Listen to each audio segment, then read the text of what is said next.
আসসালামু আলাইকুম everyone, welcome back to my daily blog. তো দেখতেই পাচ্ছেন আমরা একটা মেলায় চলে এসেছি। এটা মূলত ধর্মীয় সভার মেলা। তারপর মেলা এসে আমার এই রঙিন রঙিন পানের দিকে নজর পড়লো, যদিও আমি পান খাই না। তারপরেই তো এপাশে চলে আসলাম কসমেটিকের এখানে, শুধু দেখছিলাম, যদিও আমার কোনো কিছুর দরকার নেই। আগে ছোটো থাকতে যখন মেলায় আসতাম এগুলো কেনার জন্য বায়না করতাম, এখন শুধু ঘুরে ঘুরে দেখি, কোনোটাই নিতে মন চায় না। তারপর এই পাশে খেলার দোকান, আগে ছোটো থাকতে এই খেলনা কেনার জন্য কত জিদ ধরতাম, কত কান্নাকাটি করতাম। আর এখন বড় হয়ে গিয়েছি, এখন শুধু ঘুরে ঘুরে এগুলো দেখি। তারপর এই তো এই পাশে আসলাম, দেখি বেলুন। তারপরে যে পাশে হচ্ছে এগুলো লটপটি বলে মনে হয়। আর মেলা মানেই খাওয়া দাওয়া। তারপরে এই তো এই পাশে দেখি গরম গরম জিলাপি বানানো হচ্ছে, মিষ্টি, তারপরে এই যে পাঁপড়, আরও অনেক ধরনের খাবার ছিল। তারপরে এই তো এই পাশে স্প্রিং পটেটো মানে আলুর চিপস ভাজা হচ্ছিল, ওই তো পেঁচিয়ে পেঁচিয়ে যেটা ভাজে আর কি।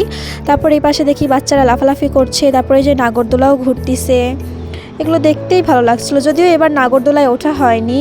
তারপরেই তো এই পাশেই দেখি যে বক্সিং মারতেছে, মানে 20 টাকা করে একটা বক্সিং মারা, আর তারপরে স্কোর উঠে। তারপর দেখি যে একটা ছেলে মারলো, তারপর আমি দাঁড়িয়ে দাঁড়িয়ে স্কোরটা দেখছিলাম।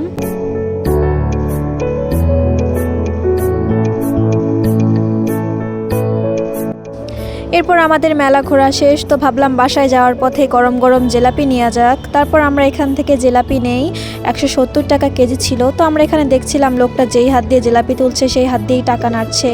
তারপরেই তো পুরা মেলা ঘুরে দেখা শেষ। তারপর দেখি এখানে গরম গরম জিলাপি ভাজা হচ্ছিল। তারপর আমরা বাসার দিকে চলে যাই। যাই হোক, আজকের মতো এতটুকু। সবাই ভালো থাকবেন, আল্লাহ হাফেজ।